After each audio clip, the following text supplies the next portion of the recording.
Ollie, welcome back.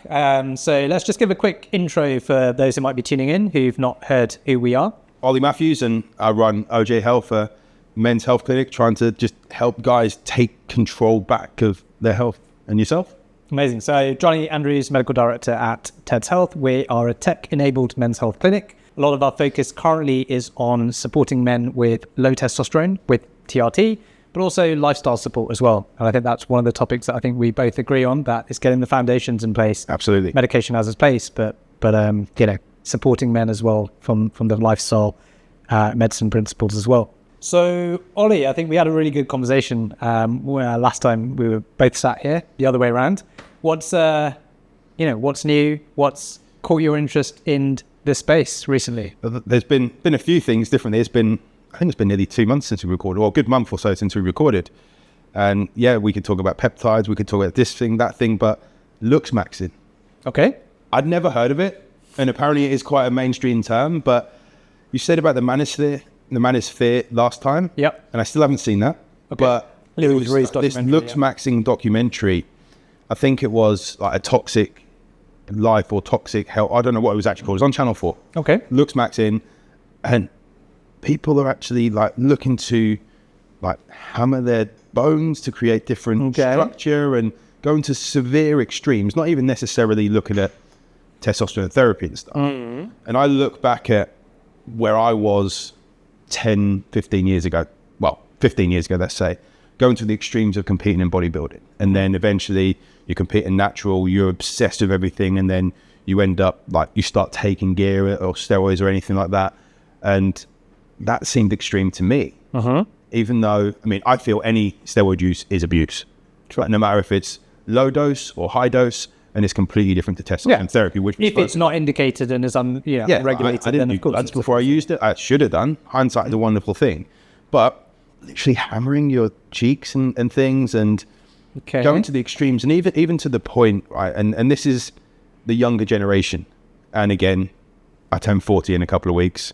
And I'm thinking, right, I'm now sounding old of like, I'm sounding old because I'm thinking about the younger generation. Showing your age, Wow, like I was stressed with how I looked and the mental health aspect. These guys are going to severe extremes. And then I looked at it and thought, the presenter seems to me more masculine than the guy they're saying is the ultimate masculine guy. Okay. And then they go out on the street and they were asking girls, what do you think's more important? Which was like personality. If guys got like 5 out of 10 looks and their personality is amazing, what would you go for compared to a 10 out of 10 looks and their personality is bad? And they're like, and the go for the one with the personality. And then they just came back and said, well, those people were lying. And I'm like, that's not really the way for it. But I don't know what you've seen about Looksmaxxing at all. So it's a very interesting subculture. I'm familiar with the term. I think it was trending online a couple of years back. So I'm way back. I'm going to ask you, what is your, I mean, you've watched this documentary. I've not seen a documentary yet, but what is your understanding, and for anyone listening, of what Looksmaxxing actually means? What does it mean? From that conversation, it was going to severe extremes to look a certain way to get women to be attracted to you. Okay. And it seemed to be a lot of who would be guys that have been told that they're too short, they're this, they're that, and things. And to be fair, I would probably have fallen into that category when I was that age. It probably would have went down that rabbit hole. But there was some guy on there who had been living in a clinic in wherever it was, like Hungary or somewhere, for like 6 months because he'd had his legs broken. Okay. To then make have a rod put in the middle, to then slowly be pulled apart with magnets. That is extreme. Quite extreme. I'm happy being 5'8", average. Well, it's funny. Well, it's not funny really, because it actually highlights ultimately, I think, societal pressures. But obviously, a lot of this obviously does translate into affecting mental health. Perception, body image, which we know a lot of people do struggle with in various different kind of capacities. And some people do seek, obviously, medical support with that, not from the psychological support, so not with the mental health or with the consequences of that, but actually physical life-altering surgeries or life looks-altering surgeries. So I mean, my understanding of Looksmaxxing, and it's quite interesting, I think it's anything with maxing is obviously trying to push things to extremes. And I don't love the term, because I think the one I've heard, and I think let's bring that up next, is T-maxing or testosterone maxing, right? Yeah. And that's something I've seen trending, again, probably a year or two back. And again, my understanding of that is, again, it's trying to people optimize the hell out of something, right? And I think this is where there's a danger. Like, I'm all for people trying to get the best version of themselves and supporting, like whether that's through natural measures or otherwise, in a kind of regulated, supported, supervised environment, but taking things off your own accord. And I think like we're seeing an extreme here, right? And this is why Channel 4, it sounds like in this case, has decided to pick up on it and do a documentary, because there's this subculture that many people in society probably aren't aware of, but it happens, right? To be physically doing possibly quite painful and dangerous things like hammering yourself to have an impact on your bones, thinking that might break them microfractures and grow stronger. I'm guessing that's where they're coming from, because that might make people look more androgenic and therefore more alpha. It's very extreme, isn't it? And it cannot be healthy.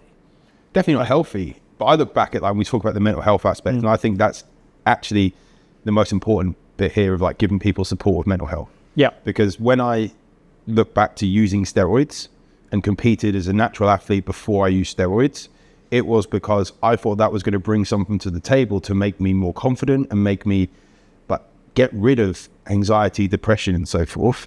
Then could we not argue that was just as dangerous, because you're putting substances in that aren't regulated? We're getting testosterone from underground labs. We're getting other things that are going to be like Trembolone, Masteron, Equipoise, whatever it is, even orals going in there, Anavar and things.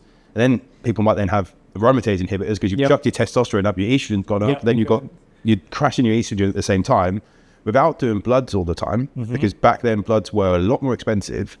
Yeah. That's this era of using steroids, which has gone into a completely different path. Yeah. So it's just as extreme, but I look back then and Instagram, had it started? Facebook was. Yeah, probably early days, I guess. But Instagram was just for pictures. Yeah. And maybe MySpace or something else. MySpace was like back in like, we're showing our age. Bebo or something else. I don't think some of the other guys were actually born when MySpace was about, but I remember being at music college with that. Yeah. But like the start of Facebook, social media wasn't given the same pressures. There wasn't all the AI where you could optimize pictures. Are we seeing the things that are the truth on social media? Yeah. And there's so much pressure. Like, we've got AI influencers now. Yeah, 100%. Yeah, that's the thing. Which is I think crazy. you and I were my last LinkedIn picture. actually. Yeah, that's not bad. That was a good one. Yeah. So, but yeah, I feel the mental health aspect is the biggest part which we need to look at. And also as well, if we look at the trends of testosterone being lower, if we get back to the testosterone side of things, that are these guys testing their testosterone? I'd like to think that they are getting some kind of blood test. If they're going to that extreme, I would like to think they're getting bloods done to a degree. I may be right, I may be wrong. But could some of that be corrected if their testosterone is lower and we get their testosterone into good, high, normal ranges? Which again, I don't really want to say go straight down testosterone therapy if someone's in their early 20s. If they don't, there's other options first off to try, but if they can look at their testosterone and get their numbers up, is that going to help them with their mental health? Because I've talked about my story on podcast multiple times, and when my testosterone is low, my mental health was just smashed. It was horrible. Yeah. So how many of these guys could boost their confidence at the same time? So I think, look, it's a very interesting point. And I think I come back to, I think we've said this a few times back, where this is where working with, regulated providers, so clinics and clinicians who really understand this and take a personalized approach. It's not what you're saying there. I do resonate with, but I think it's not a one and done for all, right? So if you take 100 men or boys who've, adolescents who fit in that group, there may be a subset, so there might be a few percent, 5% or so, who might have low levels and may benefit from medical therapy, and where it's actually appropriate to. Yeah. But actually, you'd probably find that, I would say in a younger age group in the 20s, 80% probably okay, or maybe their levels are maybe not optimal, but that's lifestyle related. Exactly, yeah. And there are easy, quick, well, not easy, not quick, but there are fixes, which are all lifestyle related. And it's just common stuff, okay? So it's moving more, eating better, cutting out a lot of toxic things and habits. You know, spend less time sat down, sedentary, watching porn and dopamine and chasing quick dopamine fixes and junk food, and actually get into slightly healthier habits, which probably would actually shift a lot of things, and they'd probably feel better and seek fulfillment. And maybe that also does the underlying kind of neurochemistry which is going on, which gets people into social media and doom scrolling and these slightly toxic environments which are promoting that content, probably takes you out of that. So it'd be interesting. I mean, that's a slightly pseudo-social experiment there that could be run, but I'd love to see, love to see. I mean, I would love to have seen my bloods in my early 20s when as I said, going to music college, we'd go out, we'd go to the clubs, I would DJ or something, or would be out in the studio. Party, drink. Party. Yeah, it's a different... I didn't really have much alcohol, but it was like, we had the takeaway, knowing our order, or before they even took it, they would answer and be like, yep, like chili burgers. Was it the same every week? Was it? It was like, I remember working for an insurance company, we went through training for 4 weeks. We had takeaway every night for 4 weeks, even to the point the delivery driver would come in and have a game of Pro Evo while he delivered it. And what takeaway were you having? That was like, it was like cheesy chips, chili burger with extra cheese. There was no gluten intolerance then. It was just like really bad. You are kind of making me hungry a little bit, but but I think every day for 4 weeks. And the sleep issues. Like I would then go to college the next day. It'd be Red Bull, or I think like Monster wasn't really about then, but it would be like Red Bulls and like chili Doritos and other brands are available. And like a big egg mayo sub. So unhealthy habits. If we'd have seen my bloods then, was low testosterone because of the environment I grew up in? Was it and the anxiety and depression that I had at the time? I remember being signed off work for a few months, which was delayed bereavement from my dad dying when I was 15. It was like when I was 19, 20, I got signed off work. And all that stuff, how much can be improved with lifestyle? Because I drastically changed my lifestyle. Okay, it didn't boost my testosterone levels to what I thought they could be if I look back now, but it definitely improved things. It's interesting, isn't it? Because I think younger people, so men and women, we are definitely sounding older on this. We are, aren't we? We're an old man chat next. We'll have a cup of tea. We'll get the Werther's original out. I do love this. Not been 20 years since I've had one there, but I wonder whether we have this certain amount of resilience. So I think back to when I was in my 20s, and probably not the same examples, but again, DJing a little bit myself, going out to clubs, parties, whatever, eating a lot of junk food, university, even the same thing. And you could tolerate it, right? Hangovers weren't really a thing. I mean, you think you have one, and then you get to your 30s, and then you're like, oh, this is actually what a hangover is, right? And the same sort of thing. And now I could eat badly for 1 or 2 nights two consecutive takeaways, and I feel terrible, right? For like a week, and it takes... So I think our resilience does definitely change or decrease. Younger people are probably better primed to cope with that level of bad stuff. And then, so it'd be interesting again to see, essentially like that documentary Super Size Me. I don't know if you ever saw it. There was the other one where was it the chicken one? Where you got a chicken. There was another one, wasn't there? And I wonder whether, if, again, not saying that would be advised to replicate, but actually if we did look at kind of what changes we could make early on, and I say this because there was a recent thing I saw published, I can't quote it now exactly, but so much of chronic disease is influenced from what we eat and some lifestyle changes from up to the age of 18. So if you actually do have a healthy environment, which involves also nutrition, diet, movement, etc., sleep, toxins, up to the age of 18, what you do between your 19 and 20s does have an impact, but probably less of an impact than what you actually did in those 10, 20 well, if you think about the changes that happen, like, okay, the brain isn't fully developed until what, 25? 25, yeah. So that whole time you're developing, but that whole time through puberty, even like puberty seems to be getting earlier now as well, especially in girls. Periods are starting earlier. Yeah. Then that whole change of the body with hormones, we need good nutrition and good gut health and like good lifestyle routines, but we need them influenced by our parents pretty certainly, so they can be inspired by them. But how much of that is actually happening? And if we don't make that change 2-3 generations down the line, what's actually going to happen then? I don't know whether this is like me just thinking deeper into it, being a dad now, and that I'm like, well, my daughter's going to go through this. Like, I need to improve things. Even as healthy as I am, I need to improve things because she's going to see it and she's going to be influenced by it. And then she's going to then influence her kids and so forth. Like, there's habits that I have now, which I know have been brought around because of my mum, which were probably brought around from her mum and dad and like different generations, the habits and mindsets, and it's trying to get out of those.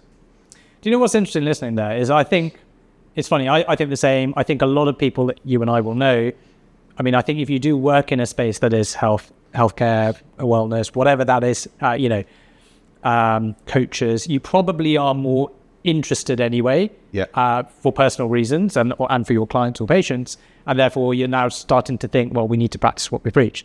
But I guarantee you go 30 to 50 years back, there was a very different sort of culture. People didn't really practice what they preached. You know, if you think about the number of doctors and surgeons who used to smoke in the 50s and 60s, I mean, that was cultural related, but people, you know, it's kind of do what I tell you for a patient, but it wasn't really actually done itself. Doctors and stuff, Yeah, so I think, look, society's changing. I think there's probably a lot of positives there, but it's also, we're still quite early here, right? So the fact that we're thinking about our kids, I don't think our parents thought like that. I mean, I don't think mine did. I mean, they weren't thinking about unhealthy habits for myself, but I don't know that they necessarily thought about themselves and what knock-on influence that might have.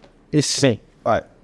This is going to sound really random, but I'm a massive fan of Goodnight Sweetheart as a TV series. Like, it's my favourite series. But I'm trying to tell us a little bit more. They go down an alleyway and he transports into the wartime. So it's in the 90s and then in the wartime. Right. In there, his wife at the time, she's pregnant and she's smoking during pregnancy, and she's just laughing off the fact that it's not, or that they say it's healthy. Yeah. So that's like 60 years ago, which isn't that long in the grand scheme of things. No. We were thinking that cigarettes were actually healthy. And the same, like, we saw vaping as that's a healthy alternative. And actually then you see like popcorn lung and other issues with toxins now coming through in such a short period of time. It's what are we going to see in 10, 20, 20 yeah, exactly. Yeah. Which, I don't know, we've gone on a tangent with this. We've gone on a tangent, but I think it's a fair point. And I think, look, you and I were messaging on Instagram because I put a post about... with the I put a story, which I deliberately did because I thought this will probably wind some people up, so I'll probably get more DMs, which I did, actually. I accidentally put a heart at one point. You did? Yeah. I put 100% I didn't love plant steak, which I cooked to Nate, and I thought I'd just give it a go. It's not something I regularly eat, but I thought I'd give it a go and test it and try it, and... yeah, I said 7 out of 10. I mean, it looked much more appealing on the shelf and in the packaging. And when you opened it up, once I started cooking it, the sizzle, and it didn't obviously cook in the same way because I guess of fat content and other things, and the texture and the taste was interesting, but it wasn't terrible. It wasn't a terrible experience. And if I think about what it might have been like 10 years ago, plant-based food, very plasticky, probably, and it wasn't. And actually, was that it was technically it was a Moretti Zero, which I think is 0.05%. So it's low alcohol rather than no alcohol. Yeah. But, I wouldn't have had anything. I'd done a bit of a workout. And I on a Wednesday night, I would have not, at my stage in life, actively had alcohol on my own at home. But as there was a healthier alternative, I thought, you know what? Yeah. I quite fancy. And again, it's not your usual pairing, right? A beer with a steak, but hey-ho. And I think, again, 10 years ago, that would have just been not something one would do, right? Low and zero alcohol drinks were not something people commonly consumed at home when they were, even the first few versions that are available in pubs and stuff, where people would shun, and you'd be a designated driver, right? Yeah. And now our whole culture shifted where people rarely drink. We're a bit more intentional about when we do drink, if we do drink, and if we don't drink, there's also often better reasons for that, and it's not socially shunned. You're not a pariah for not drinking now or turning down a drink. You see, the nightlife has come into morning life of like 6 and 7 a.m. clubs of like running, or 5, or I think 5 a.m. is. Yeah, like what club are you in? I'm in like you're at the dad club, like wherever my daughter wakes up. Exactly, exactly. Or my dog's at my stair gate, so I want to go out. But another thing. We've said about the stuff that we've seen, which is now we've seen is unhealthy. But if we even look back food-wise, used to consume a lot more organ meats. And it was seen normal to have your liver, kidney, whole organs, and use, especially during the war, like getting back to Good Night Sweetheart, especially during the war. I love it, but I'm like that. You were using the whole of the animal essentially. And so are we then missing a lot, which is where we can supplement with organ products and stuff and everything else. So if we then went down the plant-based side, how are we going to get the nutrients specifically that actually are readily available? Right. That we could supplement with them, but actually, are we going to get them readily available in the forms that come from animal products? That are safe as well. And that was your point, was actually, which was a fair one, because it was less about taste and texture, although there was a point on that, I think. And it's less about actually saying, look, if you do eat meat, great. And if you don't, the people who don't, for whatever reason, right? Cultural, religious, whatever it might be. But actually, how do we know that the alternative is actually safer, in terms of the ingredients? And it's a bit like, again, with compound, with medications. Okay. Sure, they go through a clinical trial and years of that. And there's a bunch of things where, and again, with supplements, a lot of wellness related supplements that are being promoted on social media. Like, sure, some things do have some data behind it, and we will see more and more of that. We can touch on that in a second, but there's a whole lot that we don't really know, and everyone is actually essentially in their own clinical trial. And how your body behaves and and mine will be different because of our genetics, metabolism, and a bunch of other things. So how do we really know what's safe? What we are actually putting in our bodies when it comes to food, when it comes to drink. It's interesting. I put a post out about healthy oils to cook in. My avocado oil helped me a bit more. I was checking blood pressure. Okay, there may have been some there was definitely other variables because it wasn't in a lab state. Okay. And sleep would have changed, and it was like a week or two on each one cooking. And like avocado oil lowered the blood pressure a little bit more than your vegetable oils. And there was butter in between. It's basically those three. Okay. I usually cook in. And how many weeks were you trying them? It was 3 weeks each. Okay. But then someone said to me, that's not how studies done. I said, I wasn't saying it was a medical study. This is me telling you my experiences, which are my experiences based on, this is my baseline of health. Yeah. But we've also come, like, butter is such a bad thing to have. And actually it's very, very good for you. Like when we have high levels of saturated fat, that's when it can be, like very high levels, it can be more of an issue. Of course. But then people have demonized that from, I think more from the cultures from the 90s and early 2000s, where it was that, can't believe it's not butter and things like that. And it's like, oh, this is healthy. Like it's, And I think, and this is an old thing, which just come back to my mind now, is like when you look at the molecule structure of margarine, I think it's like 1 or 2 molecules away from being plastic, and they fed it to pigeons and they wouldn't eat it. Something like that. Like, not to quote me exactly on that one. Sure. But it was something along those lines. And I'm like, wow. And that we're demonizing butter for that. Yeah. And again, it's the danger in the dose. Even when we look at sweeteners and you look at long-term safety, like studies and things with sweeteners and stevia, which is sweeteners. Like short-term, it's okay potentially. Yeah. But long-term, or maybe better than having just sugar. Yeah, right. And then this is where I look at with clients, is that if they're having Coke, we need to get to Diet Coke to then get to more water. Yeah. If they're having 10 McDonald's a week, hopefully not. We need to get to 6 to 8 to cooking your own burgers. Yeah. 6 to 8, 6 to 4 to cooking your own burgers. Sure. But like stevia, even at long-term use, it can impact your gut microbiome negatively. So then we need to I still have sweetener.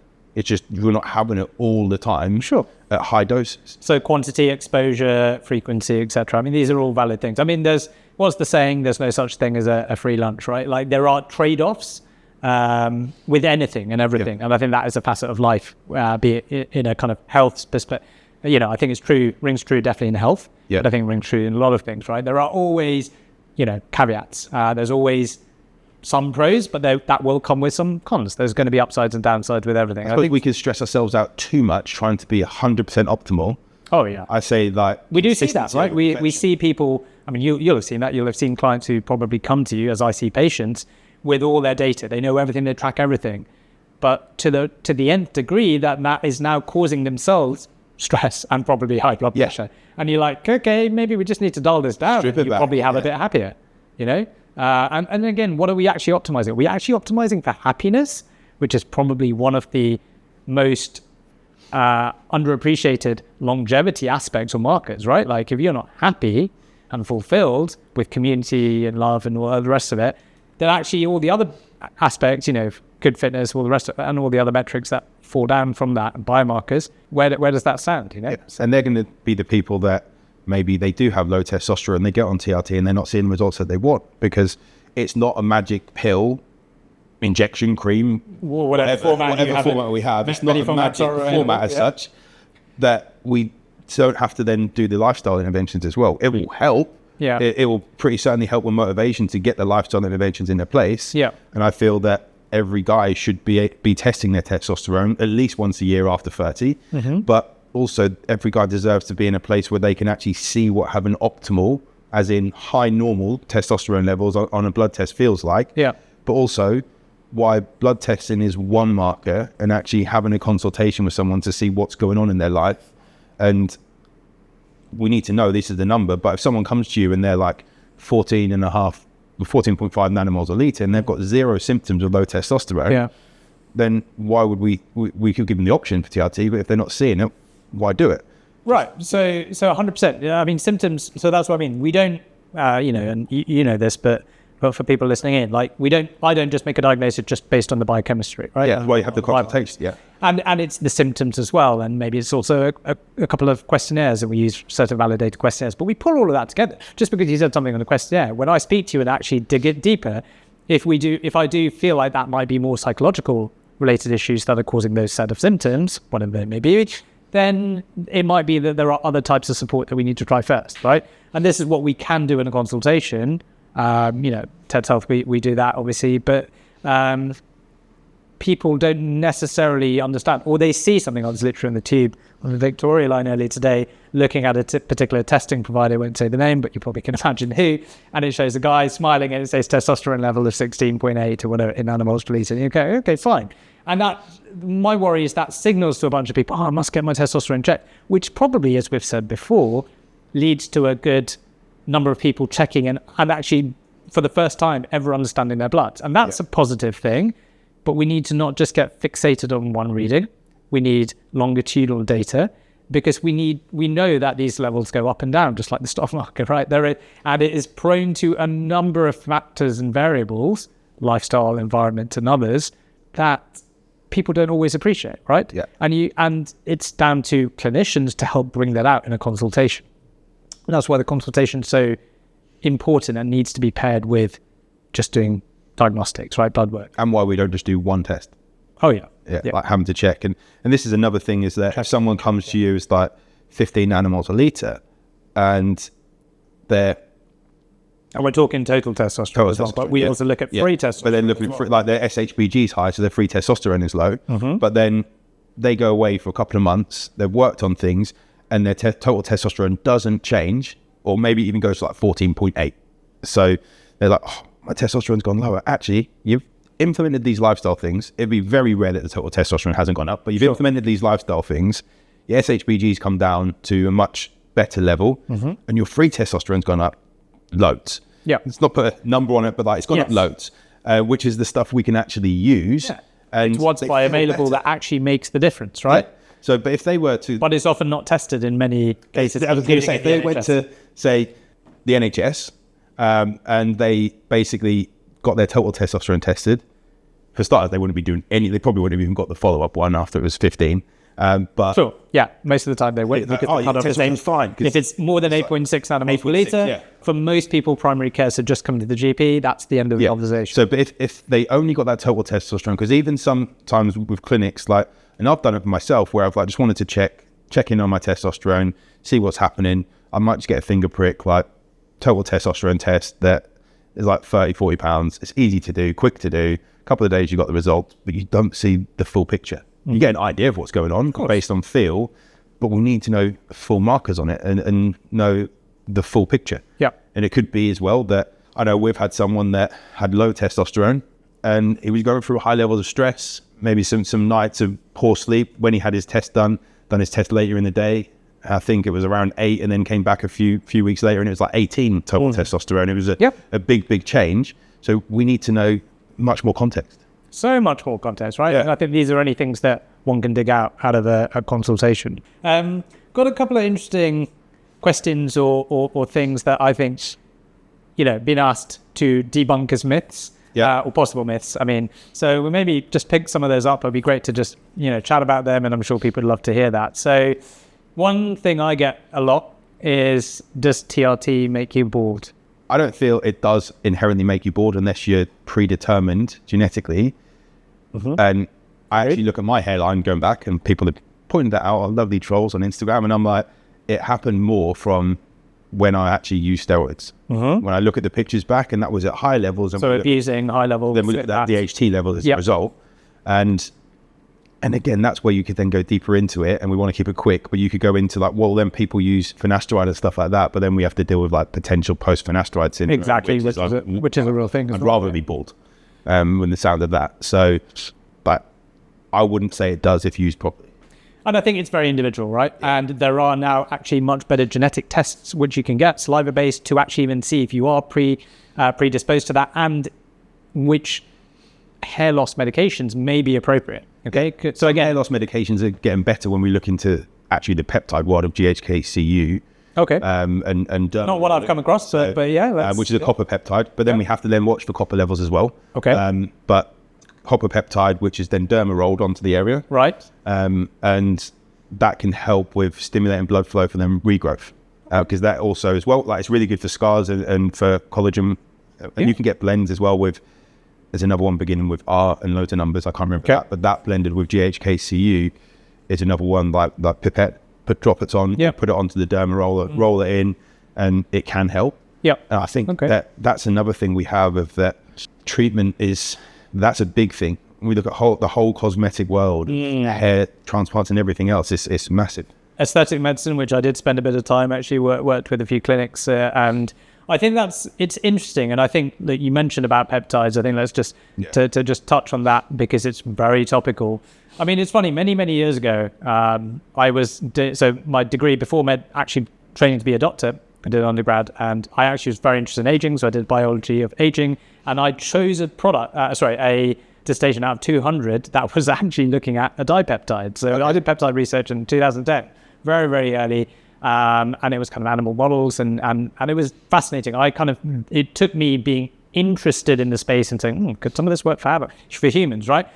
But I think this is the key, and I say this to everyone. So peptides are trending, peptides seem to be everywhere. The US is changing categories, making it easier or more accessible to be prescribed in certain circumstances. But it's still not FDA approved. It's going category 2 to 1. Yeah, so it's shifting category. But I think so as a doctor in the UK, where we have a slightly different system and our regulators haven't changed categories of that, many of these things are unregulated still, so cannot be prescribed by doctors. They are available, sure, online, but they are often for research or experimental. And I think what that then means is you may be getting a product which is what it is. You may also not be. Sure, some of them might actually be from slightly more trustworthy sources, clinical grade, lab grade products, but you cannot always trust that. And I think that's something to say. And I think many people are doing it outside of the support of any clinician or anyone who actually really understands that. And the final thing is the data, the actual data, and there's a good reason why, because pharma can't often pay. They're not going to pay. So they haven't spent the millions to do the trials to put people through it. So we don't really know. So even some of the more, like, BPC 157, I think is one of the very popular ones, and CJC and things like this that I hear about, doesn't have a huge amount of data. But I think there is a lot of anecdote and a lot of real world usage and reports. And I'm sure you've heard stories of people saying it. I mean, there's a lot of people taking it, let's be honest. Many people are not being vocal about it. So it will be interesting to see if we could actually capture the data and track it safely. I'm not advocating that that's the way we should be doing things, but I think we are going to see an interesting shift in the US, and there will hopefully be some actual trials and we'll get some data, because we don't want to only know that it's efficacious, i.e. that it works, it does what we expect it to do, but also that it is safe, okay? And that what might be, as I said to you again earlier, what might be safe for you might not be safe for me, and vice versa. And we're just two individuals, but actually we've got to look at it across genders, across ages, across genetics, etc., and also polypharmacy. So again, there's a big danger with different people taking a bunch of different things, some of which might be prescribed medication, some of which aren't. And that potentially puts everyone in their own version of clinical trials, right? Because I'm taking magnesium, glycinate, and creatine and this and that, and I'm also taking now a peptide. You might be taking a very different stack of things, and with that same peptide, and we're now how we're gonna behave, how our body's gonna behave to it. Yes. What's your thoughts and views on that? I do love peptides, and I know that it's the research only world, or the research only side of things. But when we actually look at the research only world, as we say, that there's thousands of people taking these. Now, we don't know whether they're all the same source. It's not that we can have prescribed testosterone, which is 100% legit. We know what it is. Of course. So are some taking higher and lower dose? We're seeing a lot of positive evidence. And just because we say positive evidence doesn't mean it's full controlled clinical trials. There's different stuff. Yeah. So it's a very different... Yeah. So it is taking them based on your own research. And again, they can be expensive. You can take higher levels, lower levels. And that's also a risk, right? Because people, there is a danger, which is worth highlighting, of bias, right? Because you see a bit of a positive, whether that's psychological, because placebo. Some could be placebo, yeah.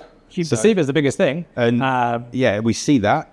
We then also have to also take into account that in order to get results off of peptides, you're going to get some results if it's a decent source at the right level, at the right time as well, using it for the right duration. Do we know what the exact right and optimal is at the moment? But if your testosterone is off, if your foundations are off, you are pretty certainly going to be wasting your money on them. You'll only get a tiny bit of the results, if any, if you aren't eating half decent, if you aren't sleeping pretty well, if you aren't having good gut health, haven't got good gut health, looking at bloods elsewhere. And again, how do we know what results these peptides are having if we're not looking at different biomarkers that we're trying to change and adjust? We spoke about I've had surgery recently, and I used a couple of peptides to really help the recovery process. But that's how it's worked on me. And is it something I would then say to someone else, take this amount of this because it worked on me? Is that we have to look at different evidence, so much evidence, which I feel there is a good amount of evidence out there, but it's still a risk because it's not regulated. There are risks. But I have a very good place where I get my peptides from, a website. I'm not going to name any websites on here or anything, but I get a website that I have it from. The woman who runs it is very on top of everything, and it's a good relationship to have a conversation with her, and it's really good. But there are so many other websites as well, and places that, it's not illegal to sell them, but there's so many other websites that they look dodgy, and just because she hasn't got this source or this peptide, to just go elsewhere to get it because it may be a little bit cheaper or so. Yeah. And also as well. And that's a big danger, isn't it? Yeah. And we're seeing GLPs being pulled off of those sites, which is fair enough. When we look at that stuff, and about a week ago, she texted me and said that they're being pulled off the website because we've been told we have to pull them off. But then since then, I've had 3 people message me saying, do you want to buy these things direct from China? And I'm like, no. I don't, and I don't know. They may be coming from the exact same place, but I can't guarantee it. And that's the thing. Worry. Yeah, that's one of a worry which I think is very valid. You touched on GLPs because I think it was important to just say again for context. So many people are familiar with GLPs or GLP-1s, which are a class of peptides. Yep. And glucagon-like peptides, which are most famous now for their use, their medical prescribed use in supporting weight loss. They were formerly used initially for diabetes management. Yep.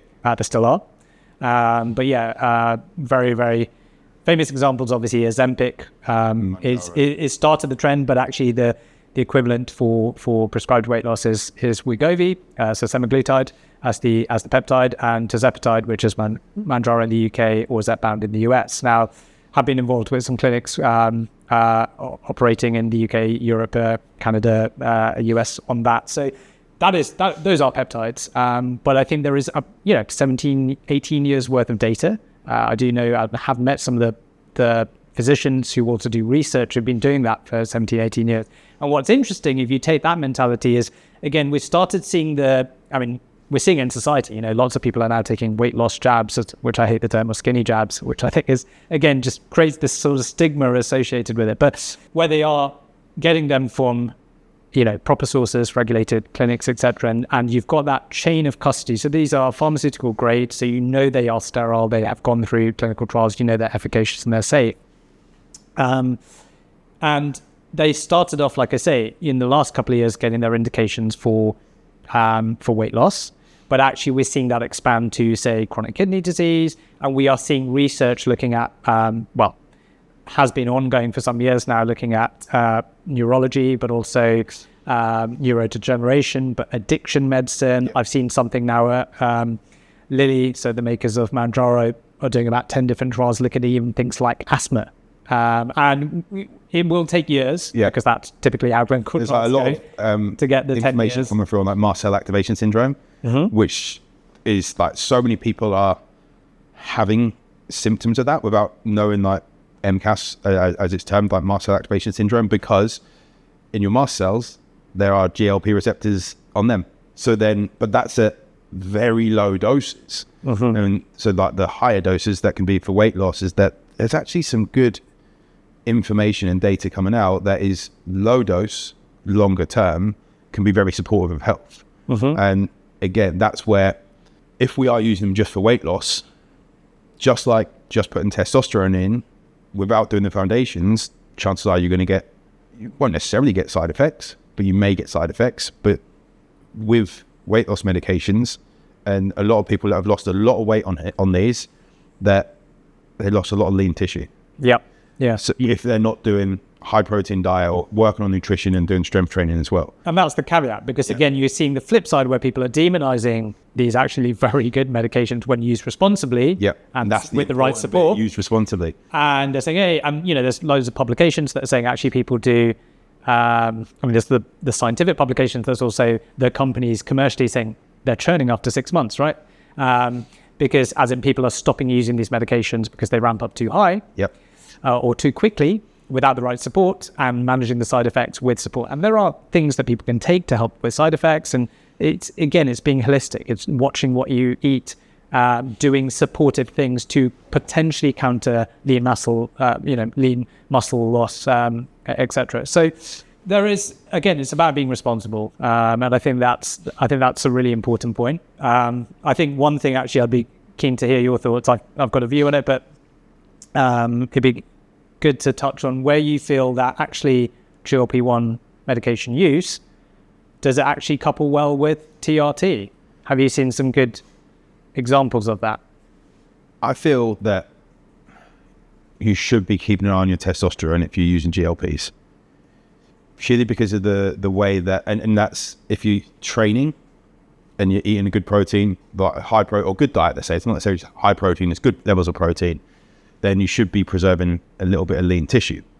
But if you are dropping a lot of weight quickly, your body's going to go through a lot more stress. You're going to be catabolic. Knowing that testosterone is anabolic for building. So building muscle, breaking down catabolic. So if you're in that catabolic state, which is pretty certainly more stressful on the body, more sympathetic nervous like system driven, then we could see lower testosterone longer term. But again, when I think we touched on it just a little while ago, like the trade-off side of things of like, actually, is a lower body fat setting the foundations for higher testosterone longer term.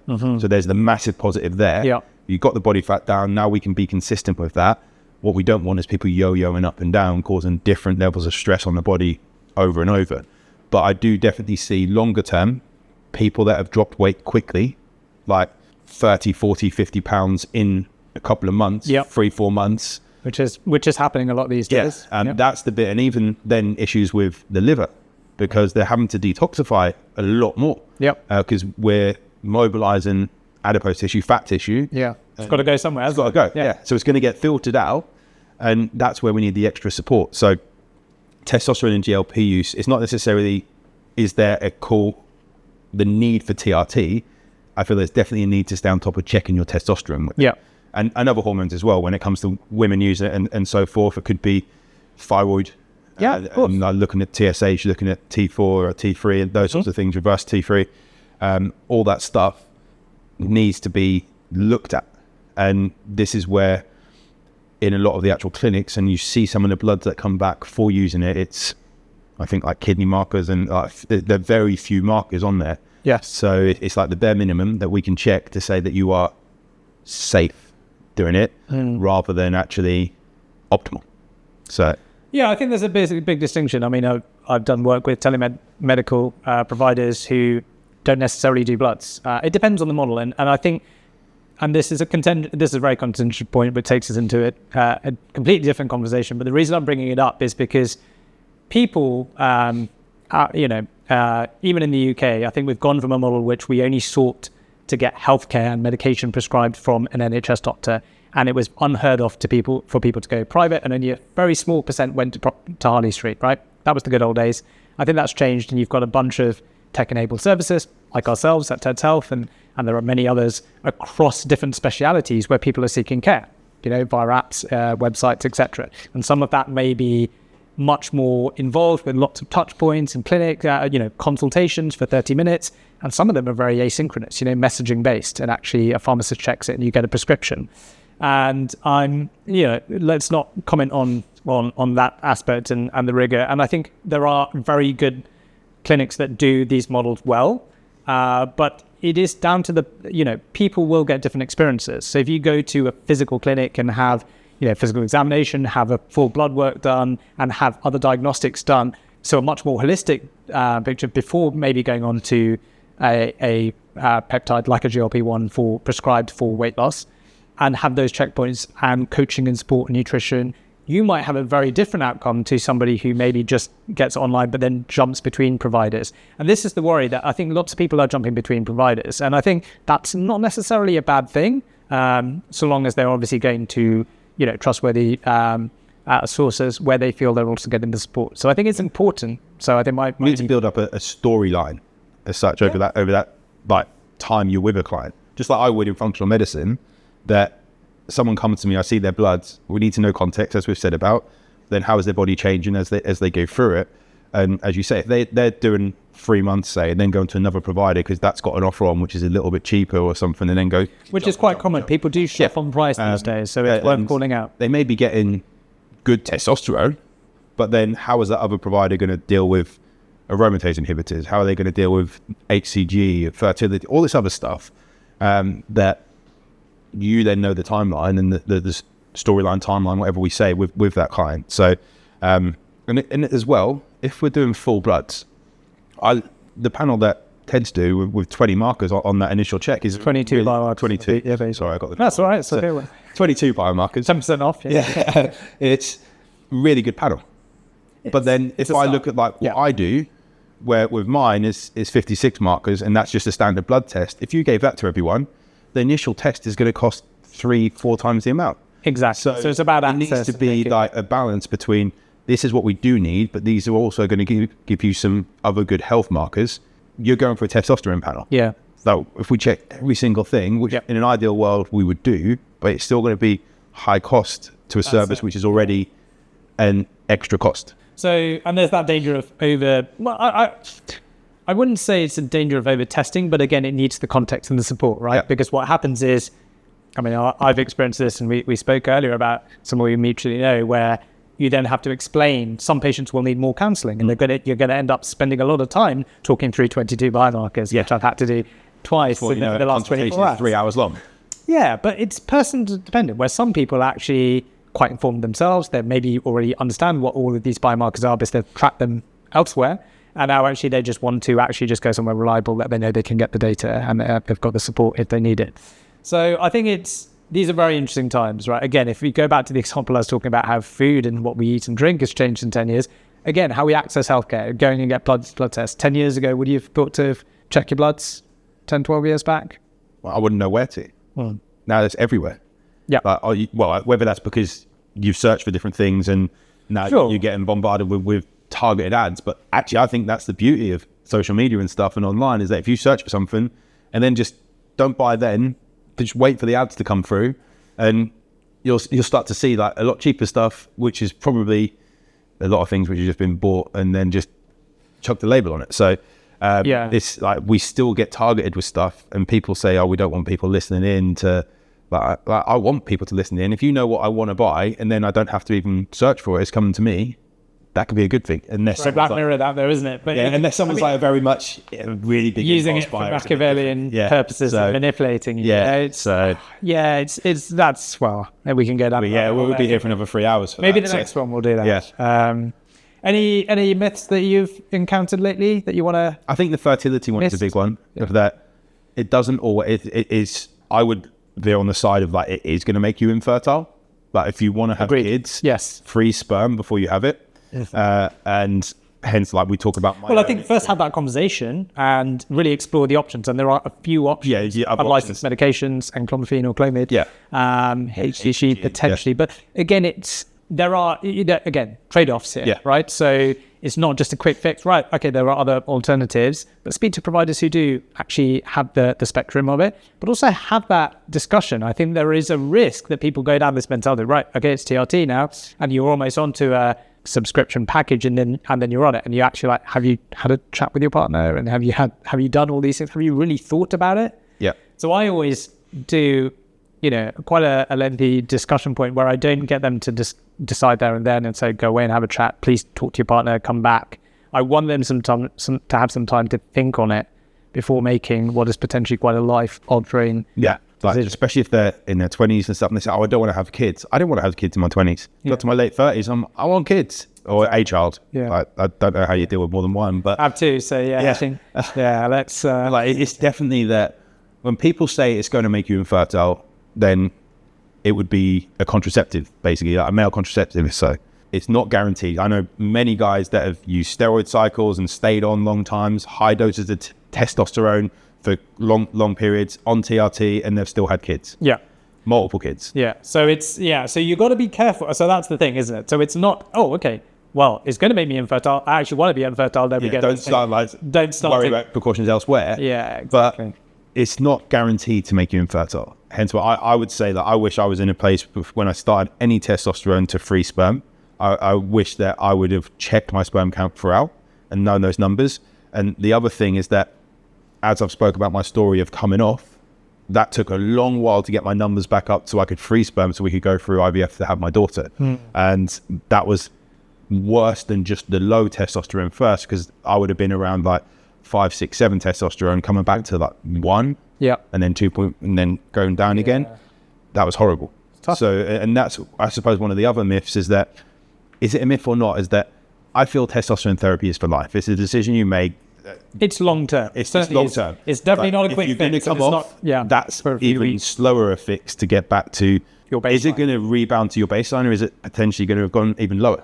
And we don't really, I mean, I think the jury's out, but essentially, because you've got to remember that in those years, if you're on it for 5 years, you would have naturally, through age, declined a little bit, right? Yeah. So on average, 1 to 2% per year. But there, again, there's other variables at play there. So yes, so that is one of those things that I think I think all of these things, and just touching on these points, right? So fertility, hair loss, impact on my natural levels. Those are lots of things which I think probably a lot of men who may be thinking about it or exploring it have in their minds, and that's causing a lot of stress and anxiety. And again, it's like, come and speak to some providers who actually have some real experience and understanding and the evidence, and have an honest discussion, I think, right? Because it's not a wonder drug, unfortunately. There's a lot of positives, and it can be used responsibly with the right support. But you need to also know what those potential trade-offs are, and it's an individual decision. So just because your mate or mates will take it doesn't necessarily mean it's the right thing for you as an individual, right? Exactly. So Ollie, I think we covered a lot today. Yeah, we've gone through. Yeah, we've gone through a few topics. Even sitcoms. Yeah, even sitcoms. Good Night, Sweetheart, was it? That was, yeah. So I'll try and get an episode or two in before next time. I'm gonna have people tell me that. Can I get you to try a 100% plant-based steak? If you buy it for me and cook it for me, then yeah. Maybe over an episode of Good Night, Sweetheart. Exactly, right? yeah. Maybe that's where we'll do the next one. Well, listen, it's been great having you here, and once again, fantastic topics to discuss and riff on. Always good. I hope the audience enjoyed it. We look forward to seeing some comments, questions. I think, where can people reach out to you if they want to ask more? Instagram's the best place. Ollie Matthews Health. I'm on LinkedIn as well, but Instagram it seems the easiest place to message. Great. What about yourself? Starting my journey with Instagram. So yeah. You'll get a lot further if you didn't post so much plant-based meat. I probably will. I'll just get less hate, I guess. So maybe less stories on that. But so LinkedIn's probably the big one for me. Dr. Johnny Andrews or Jonathan Andrews on there. Also through Ted's Health as well. So I think till the next one, it's a wrap.